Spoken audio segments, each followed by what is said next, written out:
Oke. Ini sini.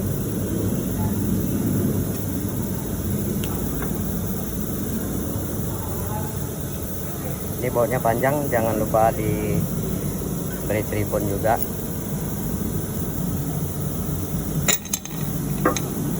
Ini kemarin sudah kita pasang